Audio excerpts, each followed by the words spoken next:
συνειδητής και διευθυντής marketing της ΡΟΗ.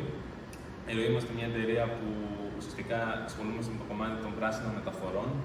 Στόχος μας είναι να βοηθάμε είτε δημόσιους είτε ιδιωτικούς φορείς να κάνουν την πράσινη μετάβασή τους, αλλά με επιχειρηματικά και οικονομικά βιώσιμο τρόπο, που είναι και το μεγάλο challenge της σημερινής εποχής της πράσινης μετάβασης. Η κοινωνία συγκεκριμένα, είμαστε μια startup εταιρεία, αποτελούμαστε οι συνειδητές, είμαστε 6 άτομα και οι 6 27 χρόνων ηλικία. Όταν ξεκίνησε όλο αυτό ήμασταν 21, οπότε επειδή είμαστε και εμείς πιο μικροί σε ηλικία και ξέρουμε πώς είναι να ψάχνεις τα πρώτα σου βήματα στην αγορά εργασίας, μας αρέσει πάρα πολύ να δίνουμε ευκαιρίες επίσης σε νέα άτομα με μορφή εργασίας, στην μορφή πρακτικής άσκησης, που επίσης μας αρέσει πάρα πολύ να επενδύουμε σε αυτό.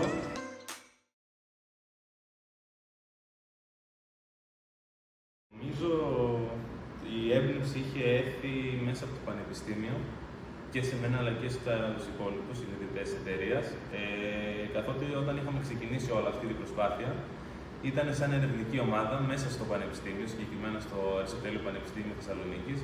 Ήμασταν πολιτική μηχανική, εξειδίκευση στα συγκοινωνιακά, και αυτό που κάναμε με την ομάδα που είχαμε στήσει, την ερευνητική, ήταν να μελετάμε το περιβάλλον της βιώσιμης κινητικότητας. Πώς οι μετακινήσεις θα μπορούσαν να γίνουν μέσα σε μια πόλη πιο φιλικές και προς το περιβάλλον, αλλά κυρίως προς τον πολίτη.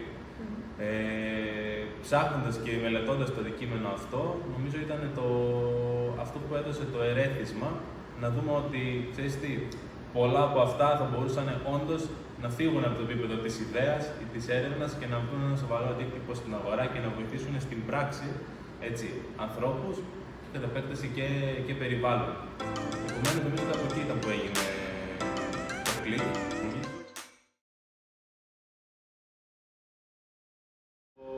Να ενταχθούμε και να γίνουμε μέλη μιας θερμοκοιτίδας επιχειρήσεων. Συγκεκριμένα είναι το K4 στη Θεσσαλονίκη, που είναι το μοναδικό που υπήρχε πριν από 6 χρόνια.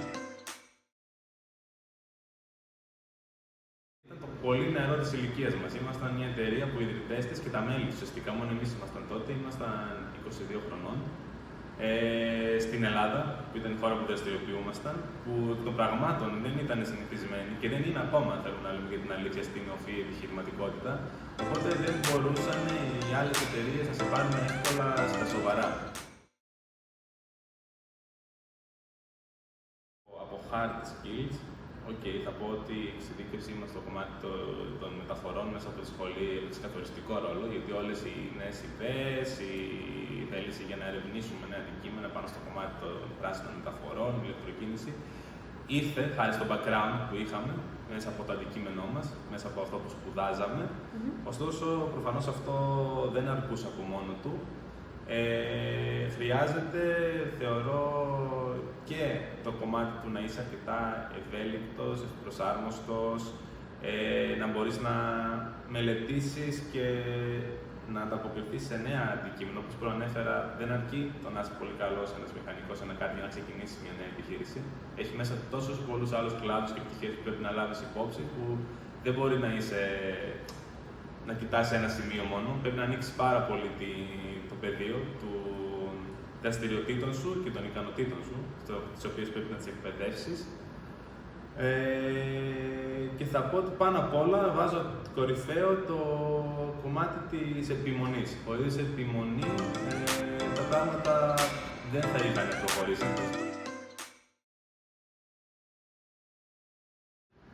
Θα έλεγα πρώτα απ' όλα να μην το φοβηθούν. Δηλαδή, ποτέ δεν θα είναι οι ιδανικές συνθήκες ή τέλειες συνθήκες για να κάνεις το κάτι διαφορετικό, να τολμήσεις το κάτι, να βγεις από το safe zone σου και να κυνηγήσεις κάτι που θα έχεις στο μυαλό σου, το οποίο μπορεί να σου φαίνεται και απίθανο ή έλα μωρέ τώρα.